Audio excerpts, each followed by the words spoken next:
Hello, I am Jamey Stegmaier, and today the tables have turned. We are on Ed's channel, YouTube channel, but I'm going to interview Ed. Hello, Ed. Hello. And we're doing this because one of my fellow backers of Gaming for Edo on Kickstarter, this season of Gaming with Edo, one of the backers requested that Ed himself be interviewed by someone, because Ed does so many fantastic interviews with other people. So we're going to turn the tables, and I'm going to interview Ed today. Yeah, and a big thanks to you for taking on the task, if you will, of interviewing me. My pleasure. You know from talking to me that I always like to ask questions back to the other person. So Yeah, now yeah, I get to deflect everything to you. And that's actually why I thought of you, was when I interviewed you. I was like, half of this interview was him interviewing me, so Jay's probably a good guy to do it with. That's my introverted wall throwing up here. So I have some questions. Do you just want to jump into some questions? Yeah, let's jump in. And just for those watching, it's spring break, so I'm not in the usual location. This is upstairs. It's a little bit more quiet. The kids are running around. But yeah, let's jump in. All right. So the first question I had for you was about Kickstarter. Sure. I know you know a ton about Kickstarter, Ed. And right now, we're recording this on April 13th, 2018. Yes. What do you like and dislike most about Kickstarter right now?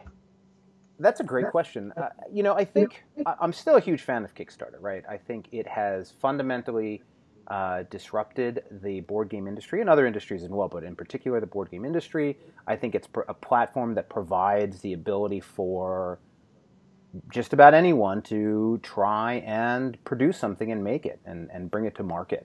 And the amount of the explosion of creativity and new experiences and themes is through the roof. So, I mean, I think all of that's awesome and still true today. I still see tons and tons of campaigns from people who you'd otherwise not see and that are getting into the market. I think that so that's all in the pro category.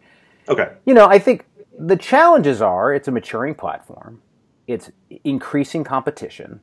More and more people are competing with not only quality, but also money.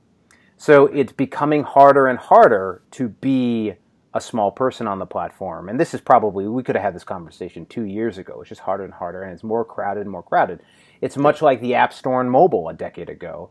So it's just harder for somebody to just walk into it. There's a lot more upfront planning and prep that you need to do. I think that's unfortunate. It's almost like Kickstarter needs like an indie category where you have to they have a special promotion for just that small first time group, and you need to demonstrate you don't have any money or you know what I mean? Because you're seeing more and more companies, just major companies coming onto Kickstarter and launching, right? So it's and I don't have a problem with that at all. I think it's great. I think lots of people are using the platform, but I do think that those things need to they just make it harder. The other thing is I just feel like Kickstarter, it's a huge platform, but it's a huge platform that's making a ton of money. And considering the amount of money they're making, I would like to see them pushing and improving that platform faster. I know you're not on it quite as much, but as a backer you are. The whole messaging system is absolutely terrible and slow. Commenting is terrible. There's just a lot of things that are circa 15 years ago or 12 years ago or 10 years, whenever they launched. Maybe it's 8 years ago. I don't know. 2008, yeah, almost 10 years ago. Yeah, or 10 years ago. Yeah, that just doesn't feel like the internet today, and it would be great if they could update it. And they do, but Kickstarter doesn't refresh quite as often as your typical sites do, I find. I really like those 2 points. I think you're totally right, especially with the comments. Even as a background familiar with that the comments just seem antiquated and really hard to catch up with the conversation. Which, with a site built around community, that's really weird. Yeah, it's not threaded. You can't support again, this is just like what Facebook was doing 5 years ago type of thing that would. Right. And I think there's an opportunity, right? I think if Kickstarter, unlike just social sites, Kickstarter is around products and product experience. So you have a way to gather people, and there's even things you could imagine giving the platform more legs post-product, and then just, you'd think at some point Kickstarter would say, hey, there are all these pledge manager products out there. They're all doing this stuff. It's all a workaround for our Excel dropout, and I assume part of that for them is they don't want to be part of any other step other than here's your money and here's your list.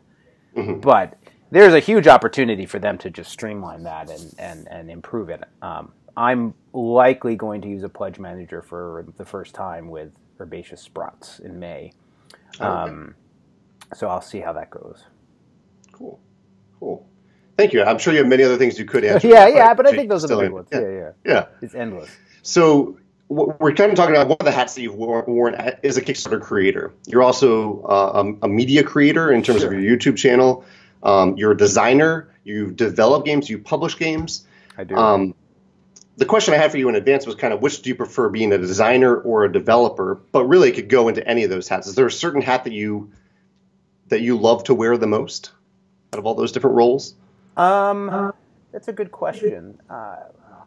The hat I like wearing the most is being a game maker. I love actually bringing together a game and making something and then having that become a product and that product be played by people. And sometimes that means I design, sometimes that means I develop, sometimes that means I publish. But there's no specific role per se that I actually like the most. I like having here's what we're going to go do and then doing it. And so if it's a game that a designer is better suited for than me, I have no problem with that being another designer. There are certainly in any of these categories things I don't like, but just generally.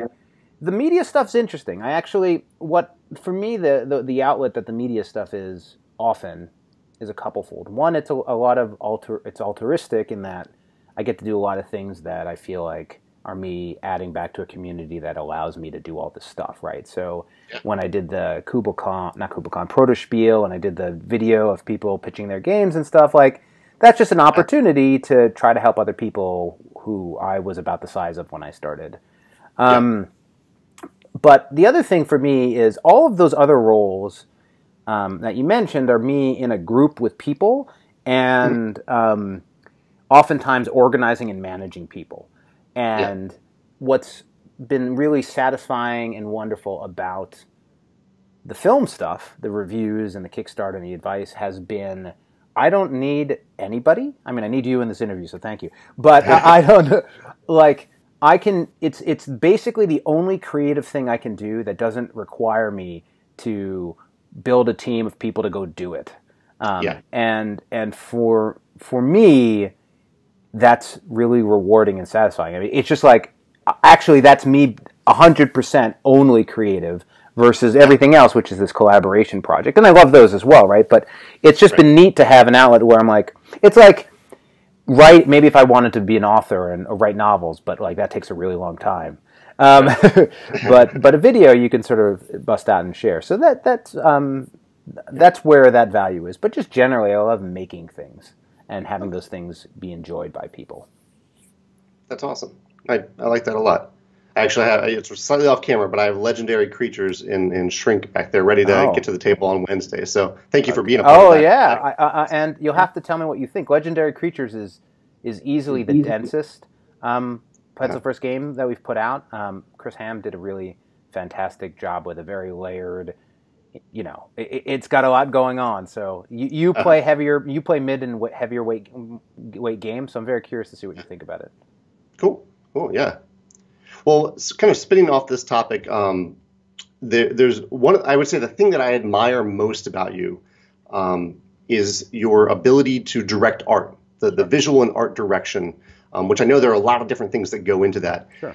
And so I was wondering, I've talked to you about this a little bit before, but I wonder if there's anything on your mind recently that you've learned about that you identify as what makes you so successful at doing that you might share with your listeners, whether they're game designers or just curious about the behind-the-scenes stuff of making a game. That's a good question, and thank you. It's interesting. A lot of it has to do with. I mean, for those who sometimes people are confused, but I'm certainly no artist myself. But the reality is that I've worked on hundreds of projects with artists, and worked with a wide range of artists, and very senior. Like I've worked with a lot of art directors, right? Who in a video game company and a bigger company wholly own that, leading it up into the product vision. But in board games, it doesn't necessarily. You don't really have that role, right? Because you don't have a team of 20 artists. Right. And I think it's in some ways it's learning, just working with a lot of artists and art projects. It helps you learn how to do it better. But I think also you just get a style as you go. And you start trying to learn how not to settle and to keep pushing and push your artists and push for greatness. A lot of, even if you aren't necessarily an artist, that doesn't mean if you do it the right way, you can't help artists sort of excel. Legendary Creatures is actually a really good example of that. Working on it with Sebas, who has done a lot of games. And I think if you talk to him about it, he'd say the same. I pushed that guy really hard on, hey, we really want to... He did all of the graphic design and UI on top of the illustrations. He was the graphic designer.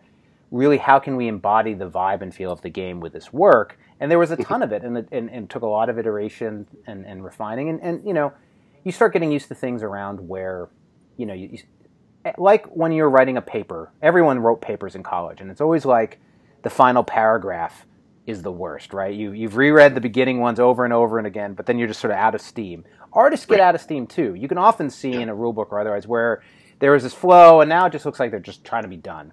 And you gotta pay attention to that, right? Yeah.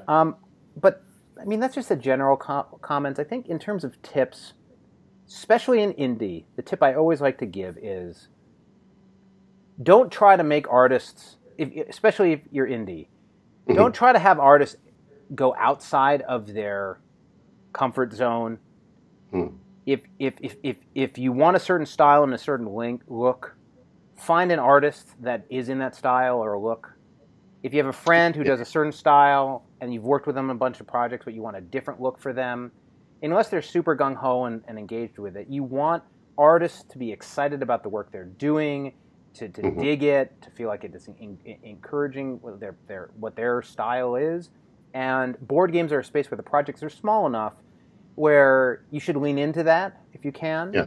And also, the thing I see in board games all the time is just not having a holistic look, right? Like, don't have your UI done on one side and your art done on another, or your illustration done. I mean, you want all of it to feel good. And part of that is having a really clear brief. I think things that any person with no art skill can do to set up a project is have a really clear elevator pitch for the game, have a clear audience, clear vibe. All of this doesn't require art, right? This is somebody explaining it. So making sure that the same is everyone starting from the same tenets of your game and what you're trying to accomplish, and then in just paying attention and ensuring that everything that's coming in feeds back into that, right? Games that have really great illustration, but a UI that doesn't look good, or they look like they were done by two different artists that weren't on the same page. You can have. I mean, and I appreciate the compliment.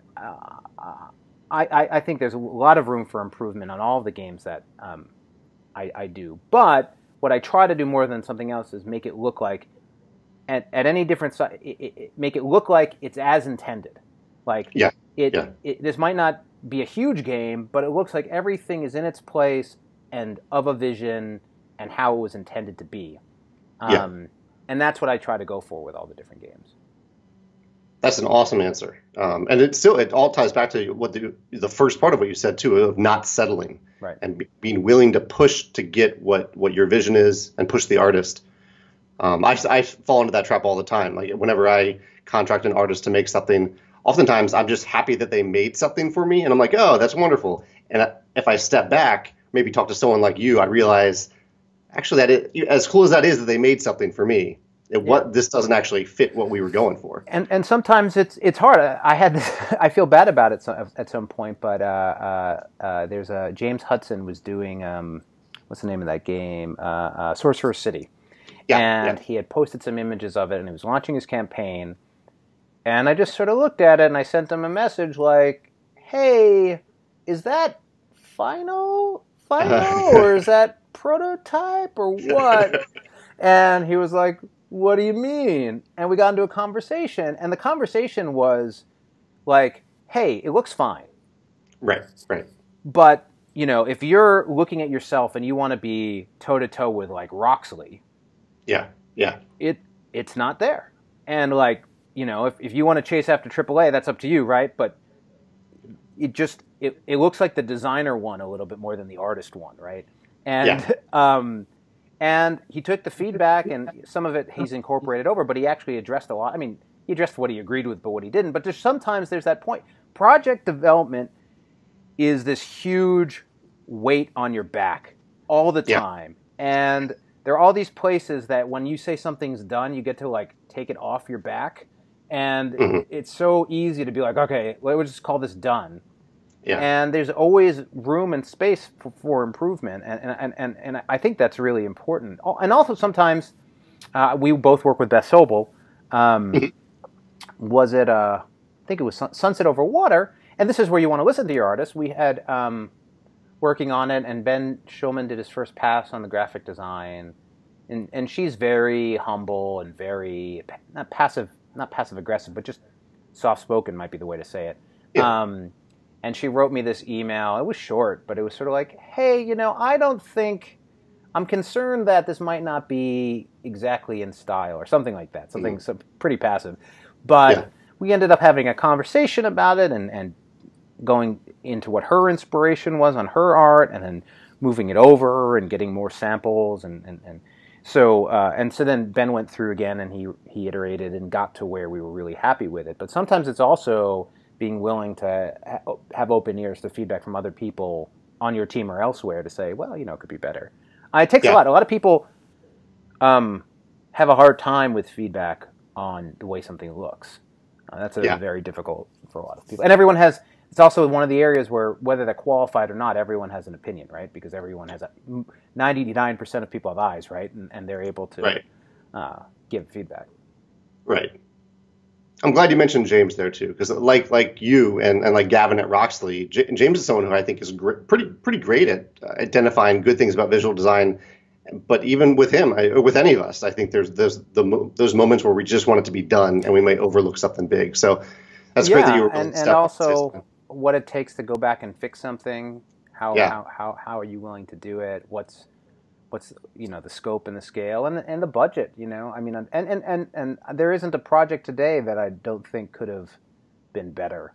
Like even little weird things that, like Herbaceous, which is easily regarded as a gorgeous game. But there's little things in it, like the herbs that are in the herb that you put into the special container that, if you get the 3 of them, make the herb biscuit, are like chives, mint, and thyme, which like wouldn't make a good biscuit. Right?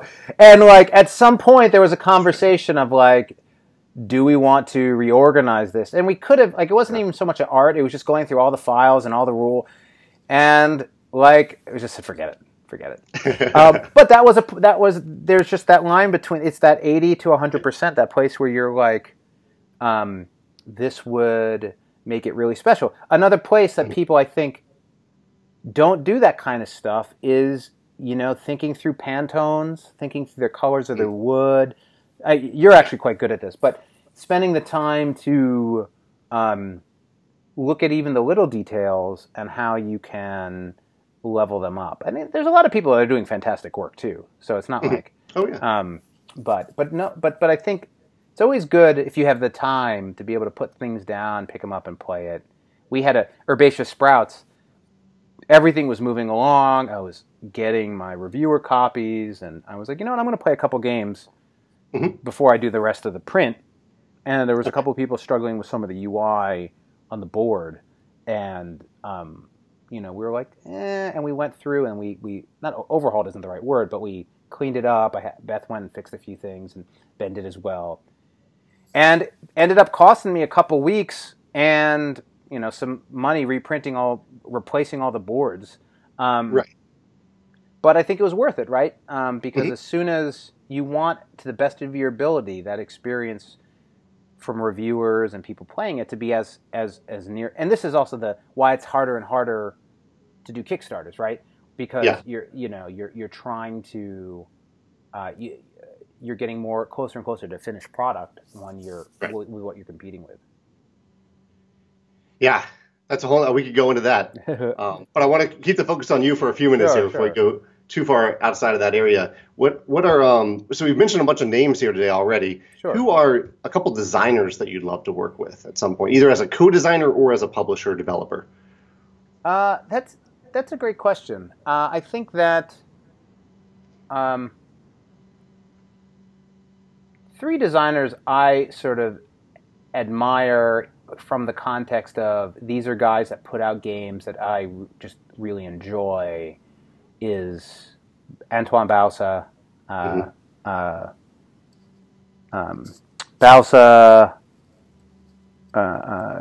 am I forgetting his name? Bruno Faiduti and Bruno Cathala. The two Brunos, yeah. That group of three. I had this super geek moment last year at Gen Con where like they were literally all three of them standing next to each other at a party, and I got to say hello to all of them, which was pretty cool. Oh, awesome. But those are designers who I just love their stuff, and so I would be super interested in working with them.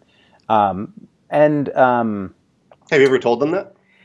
Did you tell them? Yeah, it's a little weird because of the language barrier and that kind of thing. I've had nice conversations with them, and I think, to some, I actually don't know exactly how they work. Part of it too is my style of projects is a little bit different than your typical person. So I had a brief conversation with Bruno Cathala over email once, and it didn't work out. But basically, the projects that I typically do are not as much. They have a design and then bring it over, and then like a traditional publisher model. Usually there's a product or an idea or a game I want to make, and then I'm finding people to work with to do it. And I think for the most part I don't know. I guess it's a good question. That's a great I have loaded meaning when you say something like have you asked them? Is to me what I think a lot of people don't understand about board games and they fail at, which is like everyone's a normal dude or dudette. Like all you need to do is say, "Hey, you want to do something?" and 9 out of 10 times they would. So those are three guys and the opportunity. But I also I don't know, the opportunity might come up. But if it's just them, in some ways, if it was just them shipping over a design and me publishing it, like that wouldn't be that interesting to me. Though it might be lucrative, right? But what I will say, super cool equivalent to me was Vincent Dutrait, who's an illustrator, who's probably my favorite illustrator. At some point was like, he messaged me on Facebook and was like, hey, played Herbaceous, the game's gorgeous. I love the idea of not every game being monsters and dragons and this. If you ever had a game that was, pleasantly themed or whatever phrase he used, shoot me a note. And that's I was awesome. Like, okay. And so that was about 2 years ago. And in fact, Vincent is working with me on a game called, it's currently called Tori, but that name's taken, so it won't be called Tori. But Scott Caputo is the designer, and it's a really great game. And I've been starting to get initial sketches from Vincent, which is awesome. So that's sort of in that category. And actually, Scott's an interesting one. Scott's a guy I've liked for a very long time. And so normally, like when people are like, "Hey, can I pitch you a game?" Because man, so many people who are like, "Oh, I have a flower game. Can I pitch you a flower game?" Or "I have this lightweight game. Can I pitch you this lightweight game?" Yeah. They like, which is what you're supposed to do. Look for a publisher that's doing things like what you're doing and reach out to them. Like, no offense taken, but generally, to me, I don't just accept unsolicited projects because for me, it's much more about working with the person and in the group and doing something that's interesting. But Scott came up to me and he was like, "I'm pitching all these games," and I'm like, "That's great." And he's like, "Well, I want to pitch this one to you," and I'm like, I don't really do that. I mean, I've known you for a long time. I can play it with you. And so we played it, and this was interesting because this was when this sort of all came together, because in the back of my mind, I was like, I don't know how long this offer from Vincent's going to last, but I need a game that I can show to Vincent that he'll dig. And we played Scott's game, Tori, or whatever was prototype name, and it's great.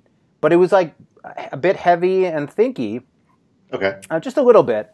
And I was like, well, hey, look, one, I've got this opportunity over here with this guy. This game fits, I think it'll work, and I really like the game, but there's just too much AP in it. How can we, would you be willing to go in and same core of the game, but pull it downwards a little bit and like here's some suggestions of how, and he was on board, and it's really come together well. So, but to the initial question, I'd love to work with you. That'd be a lot of fun for some project or another. I mean, we worked a little bit together early on Charterstone art conversations, which you mentioned, but that was super early. And but no, like it would be fun to work with you on a project. It would be fun to work with Gavin on a project. Like these are, to me, it's not necessarily designer, right? Like it's just people that I see doing really cool work that I enjoy. I think that on the designer side,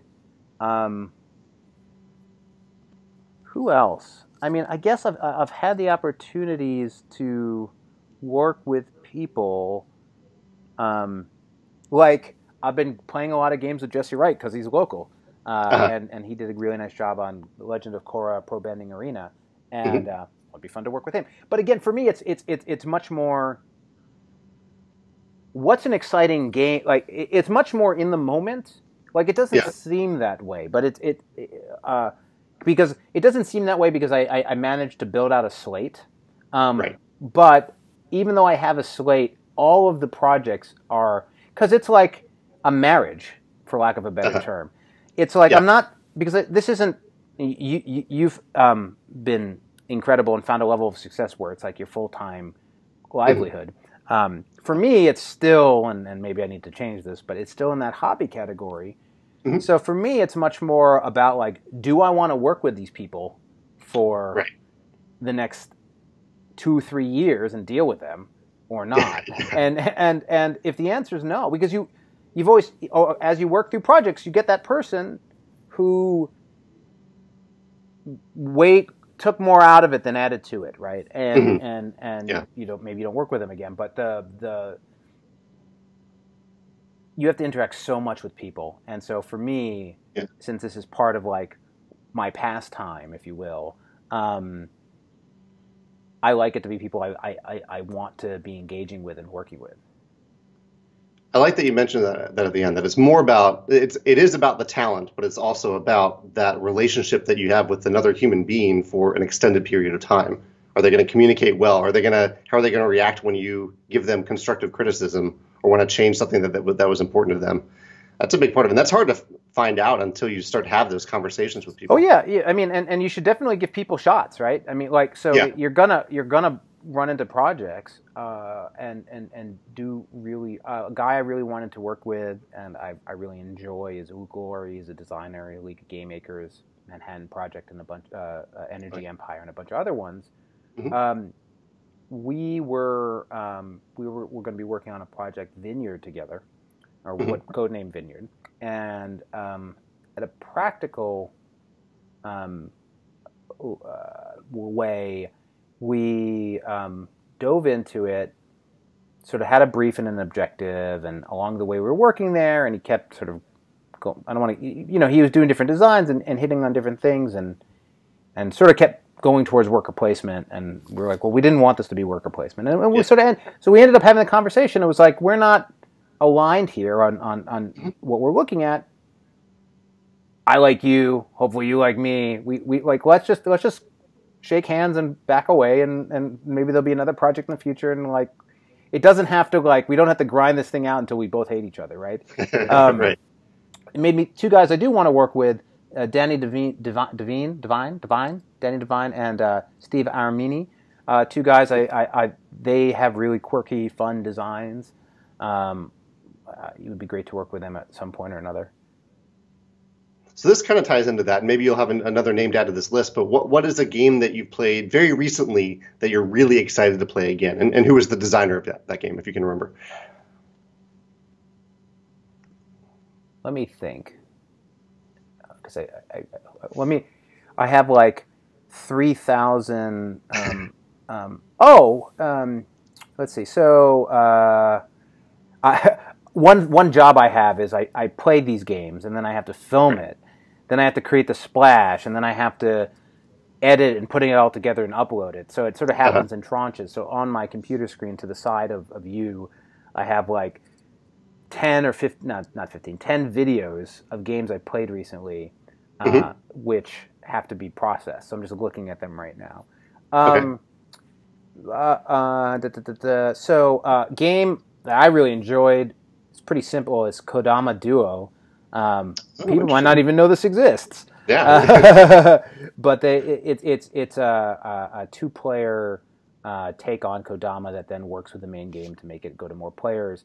But it makes me think of Daniel Salas, who is a designer that I really enjoy. Love his stuff. And I've had on and off conversations here and there on a few different projects with him. He's certainly somebody that I'd be interested in doing a game with. If that ever came up. Also, I played Grim Forest with Tim Eisner, and actually, I'm chatting with those guys and working with those guys on some potential games for the future, which would be awesome. But Grim Forest is definitely a game I want to continue to get to the table more. Let me think of games that I'm trying to think of that game where you play it and you're like, oh, this game was great. And that exists today. So many games. This would be really easy if I wasn't upstairs. If I was downstairs, I'd just look behind me. And games that really stuck out to me. One is Situation 4. Have you played Situation 4? No, I haven't heard of that. Yeah, you probably haven't because it was made in 1978 or something. Situation 4 is real-time, competitive jigsaw puzzle game. Oh, where there's a map in front of us, and we both have the full map in jigsaw puzzles in front of each of us. And we're starting on alternate sides, building from our line across, and say there's 50 total tiles or 100 total tiles.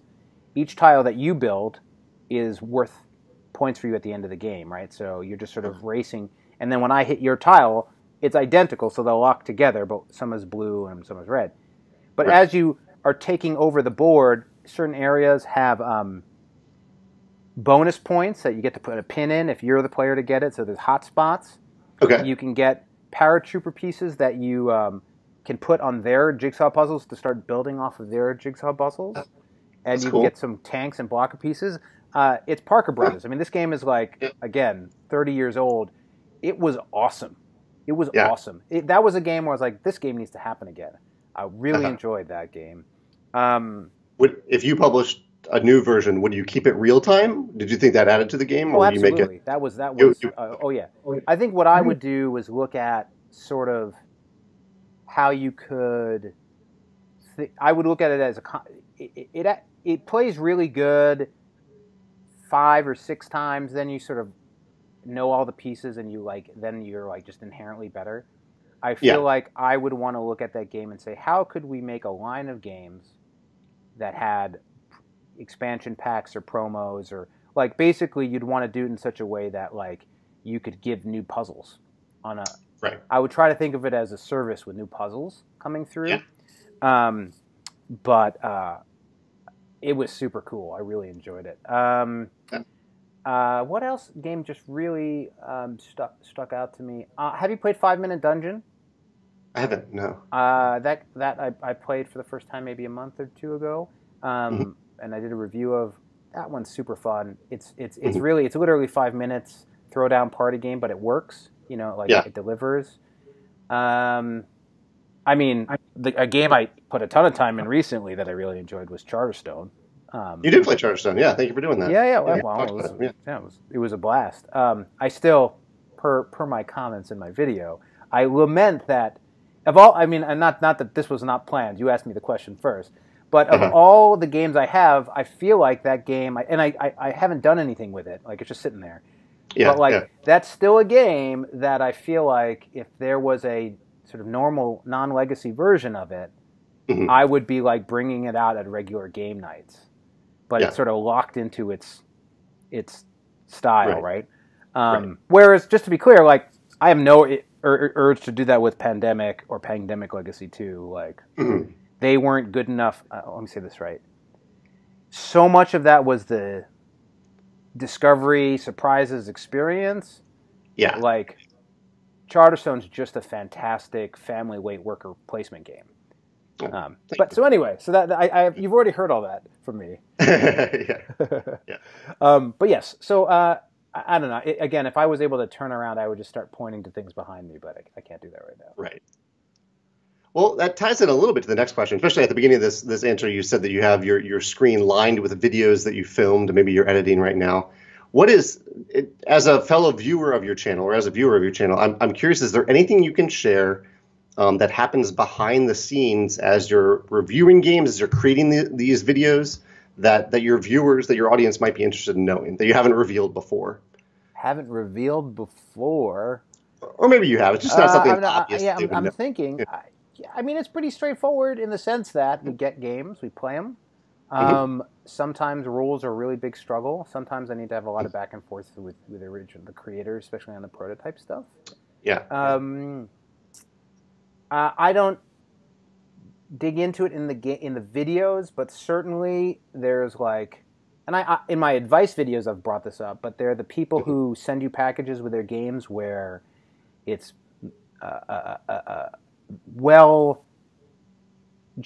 the word I'm trying to think of?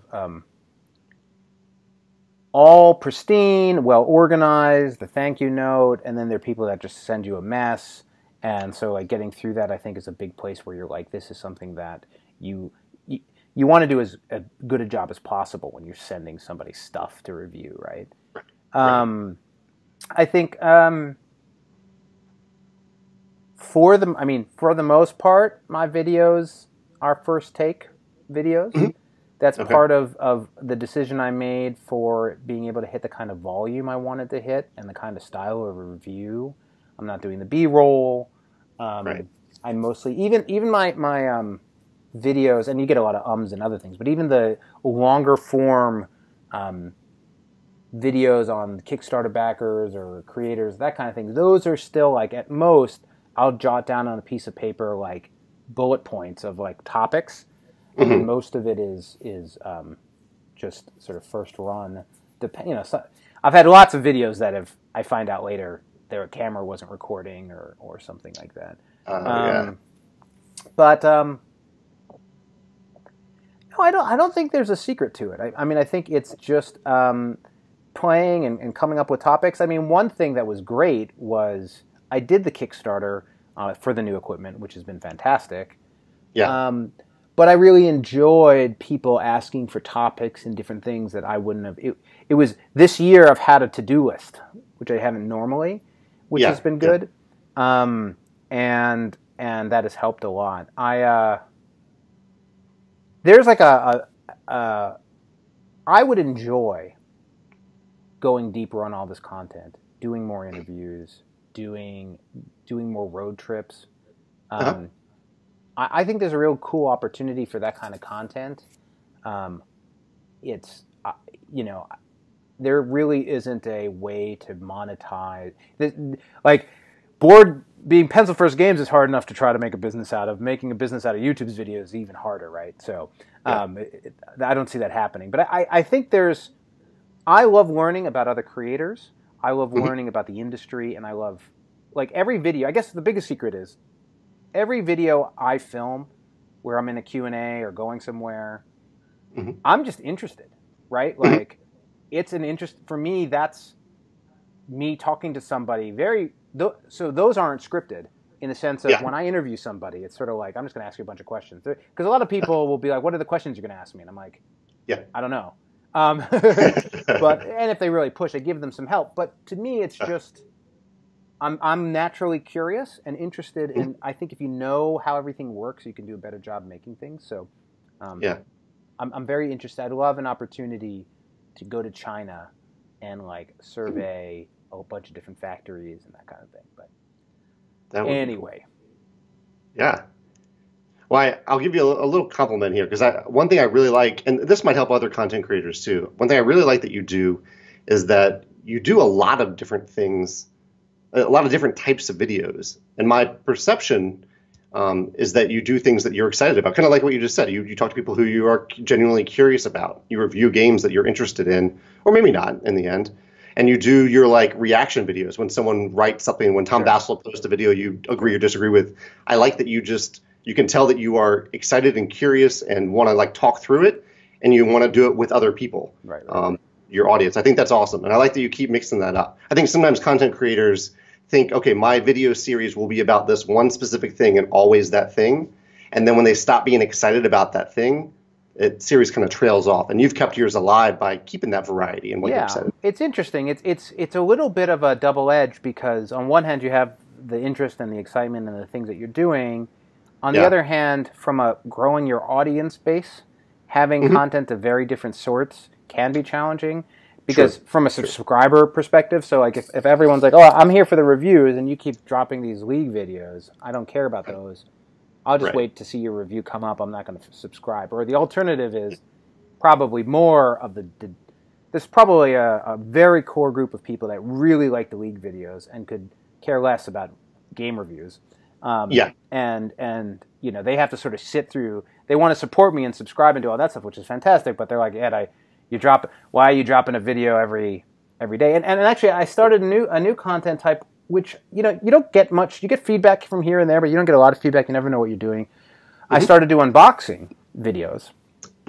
And they do okay. The unboxing thing was good publishers, smart publishers. If I did a preview for their game, send me a copy of the game afterwards. Plenty don't. But like, I just think it's a good thing to do, right? Because one, it's courteous, and I also think, hey, there might be a chance that they're going to review it again or whatever. But like, I actually for Pencil First games, I just have a list of reviewers, and when I fulfill and send everything out, I then wait a couple days and then I kick off and send them all out. I check addresses, but there's no expectation whether or not they're going to review it or not. Because because I think those are all movers and shakers in a lot of ways. And so you get the note where they say they received it. You get a picture or two. So it just, even if they don't do a review, and some do, some don't, I consider that like, I just send that product blast out. But I think it's really good when people send you a copy. For me, I consider my Kickstarter preview reviews to be reviews, right? Like, I'm not just, some of them are deeper than others, but like when I'm playing that game, I assume I'm playing the game, and I don't assume there's some other version of the game down the road. And so I don't want to do a review of a game I already did a review of a Kickstarter, because it just seems like it's the same thing.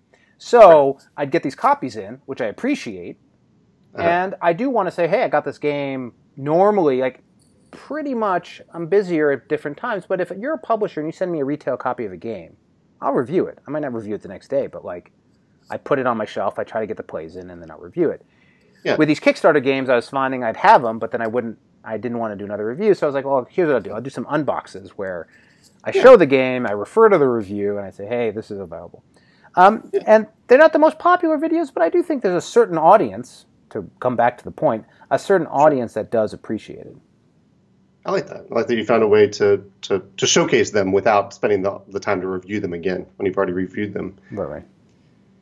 So I had one more question for you, and if there's anything else you want to add, feel free. But this question is kind of double-edged. On my blog, as you know, I love to ask fellow creators and publishers about the clever things they do and the dumb things they do, the mistakes they've made. And so I'm wondering if you have that double-edged sword to share today. If there's anything really clever you feel like you've done lately that you want to showcase, and anything maybe that a mistake that you made that you'd like to let other creators know about as well. That's a great question. So, I mean, things that have been giving me a hard time. I mean, I decided on this campaign I was going to start using U.S.-based fulfillment. Normally I do that from my house, but with Legendary Creatures and Sunset Over Water, it was going to be daunting again, and Herbaceous and Heroes and Tricks sort of just was going to destroy me, or it did. and I used Fun Again. Yeah. Right when I was releasing, they decided they were closing down their business, or at least their fulfillment part of their business. Now, to their credit, they, it wasn't like they were like, we're not going to fulfill. They were doing it and finishing up the stuff. But undoubtedly, that had a big impact because they messed up a significant amount of orders. Like people getting double the product they were supposed to get, people missing one product and not another, and it has been a mess. It has been weeks and weeks of sending off one-offs and this and trying to track things down and figure out where it's and swapping. It's like gonna hit close to 10%. I mean, it is a lot. Yeah, maybe 8, but I mean, it is a lot, and it has been a huge headache. And I don't actually think the decision was wrong. I think the decision was right, but it does speak to what happens in these unfortunate situations. And I think, I don't know what I would have done, but maybe I would have said something like the thing actually, a number of people have referred that you do, which I will start doing, which you do that's clever, I think. Well, I've been told, perhaps not, but I will do from now on. I'll take credit for it.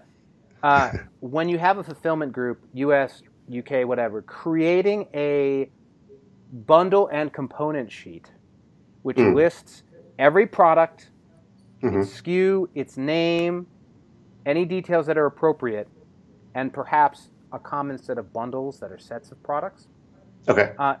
There were just so many places where I feel like these guys would have done better if they had a poster on the wall and were like, this, and that. And, huge mistake I made. And it's just one of those little things that happened. Sunset Over Water mini expansion had an extra card in it. Like in the 12 sheet, or it was 11 cards. Cool. Well, let me put an ad for Herbaceous in there, because Herbaceous is like Sunset Over Water, and if you got that and you don't have that, it's a little ad. Cool. It was supposed to go inside the set. So on one side of the set was the name of the expansion for Sunset Over Water flavor pack, and on the other was the back of the card, and the ad was in the middle somewhere. Everything that came from China, and I want to even say I don't think I got a sample of the packaged mini expansion, but even if I had, there's a good chance I would have missed this just in the checking. Because it's one of those rolling things where, so what they did is they had the Herbaceous ad on the outside on the top. So it was a pretty generic back with an ad for Herbaceous on the front that said Herbaceous. So at both fulfillment places, GameQuest and Fun Again, there was this problem with just understanding, like, oh, no, that's not the Herbaceous mini expansion. That's the Sunset Over Water. Yes, the Sunset Over Water expansion says Herbaceous on the front. I understand, but now, they all got them in different packages with SKUs, but it's still like when people are grabbing things, right? But even there, when backers received it, there are still backers who are like, I didn't get you gave me the Herbaceous one, you didn't give me this one. It's like, did I, or did you just need to open it up and take the card out? It's like one of those things that's not, it's like mishap. It's just one of those places where something isn't, the way something landed has a bad user experience. The user experience is it's telling me one thing when it shouldn't. And that ends up being a problem in all sorts of places. So that was not clever. I think the clever, from a publishing perspective, I think it's,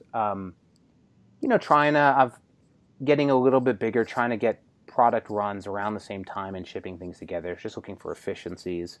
I don't know how clever that is. Trying to think of any other little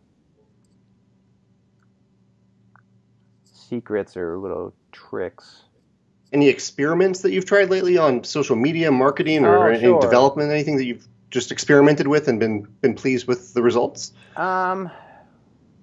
I find that most of the time when I experiment with something, I'm not pleased with the results. I'm trying to think of something that turned into a big win. I'm doing, tomorrow we're doing an all-day event at Victory Point Games in Berkeley, and then we're going to be doing a Tilted Table live stream of Heroes Welcome, which there's nothing special about that, but I hope it's well. I think. Let me say, I mentioned this already. The clever was, previously, I've always had my running list of reviewers who I send stuff to, which I mentioned. Yeah. Every cycle previous was, and I have one more thing. Every cycle previous was I did, the reviewers who reviewed it got copies of it. Okay. This cycle, I was sort of like, I want to do every reviewer I've interacted with. So like so it's probably 25. Whereas the people who reviewed any individual game might have been 7. And I'm going to take all 25 of these people and send it out. Sort of on that, I'm going to get some reviews I wasn't expecting. I'm going to get a lot of photos, and that absolutely delivered. A lot of people in the circles and social media space have promoted that. Now, the Kickstarter's over. What's that about? Well, the opportunity there would be more buy-in from stores and customers when the games launch. That people are seeing and getting excited about this game they can't have, but it's coming out next week or whatever, and they're going to go for it. That's very hard to measure, but it definitely, movers and shakers all had the game. And, hey, look what I got. It turns into those things, and I think to some degree, even more because they weren't expecting it, right? It wasn't like they were excited with it. So I think that that's something I knew that in terms of it just going to everyone that I'm going to do go forward. Yeah. I also decided to do a retailer special kit for the first time. So I did for both games. If a pass-through distributor, the retailer goes, they buy 5 Sunset Over Water or 5 Legendary Creatures, they'll get a 6 demo copy for free. Nice. And I made a flyer and I promoted it at Gamma, and then I did it at the Publisher Guild or the Printer Guild. So that was another place where I don't know the results of that, but and I guess the other little thing, not clever, but we made Herbaceous, and then it was a success. It's our first success, and the team wanted to work together again, and we said, let's make a game that really hits the same vibe, the same audience, the same weight, the same price point.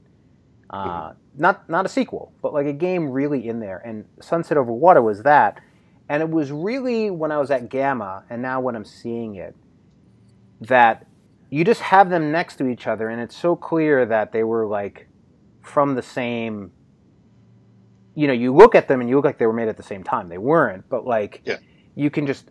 So it was really easy for stores to say, "Oh, it's like that," but so everyone who understood Herbaceous understood this picture. Now, some people like Sunset Over Water more, some people like Herbaceous more, but that kind of line approach was I think really successful. And Herbaceous is a game that still sells for me, and I think it's going to see a spike with Sunset Over Water. Herbaceous dice is in that line, but it's in a bigger box and it's more expensive because it's got 30 custom dice. Herbaceous Sprouts. That's why it's not called Herbaceous Dice. It's called Herbaceous Sprouts because if you call it dice, everyone thinks it's smaller, but you can't get any smaller than Herbaceous. Like Herbaceous is at the bottom. And so it'll be interesting. So I have those lightweight ones, and here's something that I don't think anyone knows, but I think the team, the Sunset Over Water and Herbaceous team, is going to work on another box game. But Herbaceous Sprouts and Tori are going to be in this square patchwork style box, and so I don't know. You're just every product you're trying to figure out what is the best balance to what you've done, the price point, the marketplace, and stuff like that. Well, I like that idea that the one product can lead into the other, even though they're different products too. Yeah, you can say to your customers, if you liked this, you probably like this too, and here's why. Yeah, and they can easily see why. And I think I really see that line as a very a nice. This is a game line you can play with your friends or your partners or your grandparents or your kids and get them into gaming. So I feel like it's a good balance there. Yeah. Well, Ed, it's been a pleasure hearing your thoughts. It's usually you're directing so many questions back, but it's great to hear you talk about all this stuff. So thank you for your time. Yeah, absolutely. It was my pleasure, and hopefully we'll see. So I have the new setup, the new equipment. I've still sort of kept videos shorter. This one went longer. So this did go longer. Yeah. Yeah. So hopefully that doesn't mean it didn't break on me. So we will find that out shortly. But no, thanks again, Jamey, for the interview of me, and hopefully everyone still found this interesting, and thanks for watching. Yeah, I hope so too. All right. Bye. Take care. Hey everybody, Edo here, and thanks for watching Gaming with Edo. Reviews over here on this playlist, League and Insider videos over here on this one. Subscribe, share, all that good stuff. But most importantly, play some great games. Thanks.